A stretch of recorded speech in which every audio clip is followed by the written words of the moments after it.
نحمده ونصلي على رسوله الكريم أما بعد فأعوذ بالله من الشيطان الرجيم بسم الله الرحمن الرحيم يا أيها الذين آمنوا اتقوا الله حق تقاته ولا تموتن إلا وأنتم مسلمون صدق الله مولانا العظيم. بزرگان محترم، اللہ جل جلالہ و امان والہ کا بڑا فضل، بڑا کرم اور بڑی مہربانی آپ کے ہمارے سب کے ساتھ شامل حال ہے، جس کی برکتوں سے آپ ہم سب الحمدللہ ایمان والے ہیں. ایمان کے ساتھ حضرت نبی کریم صلی اللہ تعالی علیہ وسلم کے امتی ہے. آقا و مولا کی برکتوں سے اللہ تبارک و تعالی نے آپ کو، ہم کو، سب کو یہ عظیم الشان مہینہ رمضان المبارک عطا فرمایا، جس کی تعریف خود مالک الملک، دو جہاں کے بادشاہ، پروردگار عالم نے اپنے قرآن کریم میں اس طرح ارشاد فرمائی: شہر رمضان الذی انزل فیہ القرآن ھدی للناس. اللہ تبارک و تعالی نے ایسا بڑا فضل فرمایا کہ آپ کو، ہم کو، سب کو ایک بہترین زندگی عطا فرمائی، بہترین پیغمبر عطا فرمائے، زندگی گزارنے کا بہترین دستور، منشور اور زندگی گزارنے کا بہترین قرینے، طریقے اللہ تبارک و تعالیٰ نے پیارے پیغمبر کے ذریعے سے آپ کو، ہم کو، سب کو سمجھائے. اس پر ہم جتنا اللہ کا شکر ادا کریں بہرحال کم ہے. اللہ تعالیٰ اس زندگی کی آپ کو، ہم کو، سب کو قدردانی کی توفیق عطا فرمائے. اس میں بھائیو، اس مختصر تمہید کے بعد آپ کی خدمت میں عرض ہے، اللہ تبارک و تعالیٰ نے آپ کو، ہم کو اعتکاف کے لیے رمضان المبارک میں چن لیا، اور ماشاءاللہ سارے احوال کو چھوڑ کر ایک ایسی جگہ جہاں پر ایک بہترین سما بنا ہوا ہے عبادتوں کا، اعمال کا، اللہ کے ساتھ اپنا لگاؤ لگانے کا، تو ایسی مقدس جگہ پر اللہ تبارک و تعالیٰ نے اپنی مہربانی سے آپ کو، ہم کو، سب کو جمع فرمایا ہے. اس وجہ سے ہم کو چاہیے کہ ہم یہاں کے ایک ایک لمحے کو سمیٹنے کی کوشش اور فکر کریں. کوئی لمحہ ہمارا ضائع نہ ہو اور کوئی لمحہ ہمارا کمزور نہ پڑے، کسی پہلو سے ہم کمزور نہ پڑے. دیکھیے، سونے کے لیے، باتیں کرنے کے لیے، گھومنے کے لیے، فون کرنے کے لیے اور دوستوں کے ساتھ رہنے کے لیے اپن نے پورے 11 مہینے 20 دن مکمل طور پر اسی میں گزارے ہیں. یہ ابھی اللہ نے فضل فرمایا، آپ کو، ہم کو، سب کو چن کر یہاں پر بلایا. اپنے جیسے کروڑوں لوگ تھے، لیکن پروردگار کے عالم کی نظر کرم آپ پر، ہم پر پڑی، اور ہم کو اللہ پاک نے اپنے دربار میں بلایا، صالحین کے صحبت میں بلایا اور نیکوکار کی صحبت میں بلایا، اچھے ماحول میں رہنے والوں کے ساتھ بلایا. ورنہ اپنے جیسے انسانوں کی کمی نہیں ہے. آپ اگر زمین باہر جھانک کر دیکھیں گے تو بے شمار لوگ ہیں اور ماشاءاللہ بہت بڑے دیندار ہیں، لیکن جو صفات یہاں پیدا ہوتی ہے ظاہر صالحین کی صحبت میں، وہ صفات کا بہت دور سے بھی واسطہ باہر کے ماحول میں نہیں ہوتا ہے. اس کو آپ آسان انداز میں اس طرح سمجھیں کہ دیکھیے، اللہ نے نظر کرم کس طرح فرمایا ہم پر. ہمارے جیسے کتنے انسان تھے، لیکن ہم کو کیسے اللہ تبارک و تعالیٰ نے چن لیا ہے. آپ ہم سب جانتے ہیں، ہمارے یہاں پر مرغیاں ہوتی ہے، دانے کھاتی ہیں مرغیاں، لیکن سب ہر چیز کے آداب ہوتے ہیں. انسانوں کو ان کے آداب کے مطابق کھانا کھلایا جاتا ہے، جانوروں کو ان کے اعتبار سے ان کو غذا دی جاتی ہے، اور اسی طریقے سے چرند پرند کو ان کے اعتبار سے غذا دی جاتی ہے. تو مرغیوں کو کبھی بھی ایسا نہیں ہوتا ہے کہ دسترخوان بچھایا جائے اور اس کے اوپر ان کے لیے دانے کو ڈالے جائے اور پھر ادب سے مرغیاں آ کر اس میں سے دانے چنیں.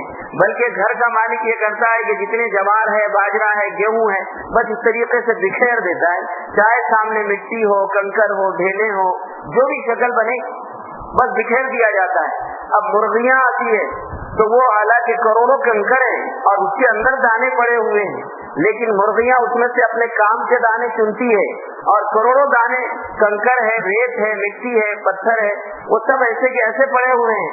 مرغ اپنے کام کے دانے چن لیتی ہے، باقی سب ایسے ہی پڑے ہوئے ہیں.